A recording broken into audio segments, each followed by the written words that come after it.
সারা বাংলাদেশে বিএনপি সবচেয়ে বড় একটা রাজনৈতিক দল। বিএনপিতে ভালো মন্দ সব মানুষই কাজ করে। বিএনপির কিছু লোকে হয়তো ভুল করে।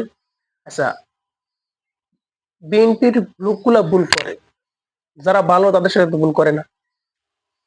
কোথাও যে একটা দুর্ঘটনা ঘটে, ওটা সব দোষ বিএনপি। আচ্ছা, আপনি ভালো লোক, আপনার সাথে ঝগড়া কেন বসবো ভাই? আর বিশেষ করে কিছু পাতি নেতা আছে, ওপরে মানে ওই শুয়ারের বাসা টাসা কইতে হয় আর কি, তো কইলাম না, কিছু হইলই একটা দুর্ঘটনা ঘটে, ওই দুর্ঘটনার দায় তারেক রহমান নিতে হবে, ঠিক আছে?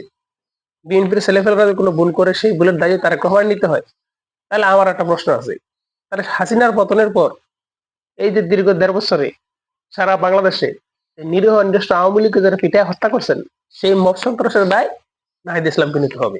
তাহলে মবের দায় নাহিদ ইসলামকে আজকে থেকে মব সন্ত্রাসীদের গডফাদার হিসাবে ঘোষণা করলাম। সারা বাংলাদেশে সবচেয়ে বেশি মব করছে এই এনসিপি নাগরিক পার্টির এই ছেলেপেলেরা, সমন্বয়করা, আর সমন্বয়কদের শিল্ডারতে ছিল নাহিদ ইসলাম। তাহলে আজকে থেকে নাহিদ ইসলাম হচ্ছে গণহত্যাকারী, জুলাই ব্যবসায়ী, জুলাইয়ের রক্তকেকু।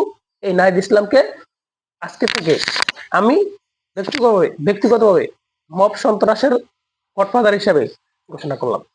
এই নাহিদ ইসলাম সহ এনসিপির শুয়োরের বাচ্চারা, ওরা নির্বাচন বানচাল করতে চায়। নির্বাচন বানচাল করার লক্ষ্যে ওরা বিভিন্ন ধরনের উস্কানিমূলক বক্তব্য দিতেছে। ওরা বৈষম্যহীন সমাজ গঠনের নামে এই দেশের মানুষের সাথে প্রতারণা করছে। এই প্রতারকদের শক্ত হাতে মোকাবেলা করতে হবে। ওদের মোকাবেলা করার দুইটা পন্থা সামনে আসতেছে। প্রথমে নাতে ভোট দিবেন, নাতে, এটা হচ্ছে সংবিধান সংস্কারের যে ভোট, এই ভোট নাতে ভোট দিবেন। দ্বিতীয়ত, ওরা যে 10 দলীয় জোট করছে, এই 10 দলীয় জোটকে জুতা মাইরা ফেল করা দিবেন। তাহলে ওদের জোটকে যদি জুতা মাইরা ফেল করা দিতে পারেন, তাহলে এদেশ থেকে মব সন্ত্রাস দূর হবে এবং এদেশের নিরীহ নিরস্ত্র মানুষ শান্তিতে বসবাস করতে পারবে। বিশেষ করে আওয়ামী লীগের যে ভাইরা, ভাই আপনাদের প্রতি আমার অনেক ক্ষোভ আছে, কিন্তু আপনারা যারা ভালো লোক তাদের প্রতি আমার ক্ষোভ নাই। যদি আপনারা ভালো থাকতে চান, আপনারা এই মব সন্ত্রাসী নাহিদকে, ওদের জোটকে না বলুন, এবং কি ওদের যে গণভোটকে না বলুন। ভালো থাকবেন, আল্লাহ হাফেজ।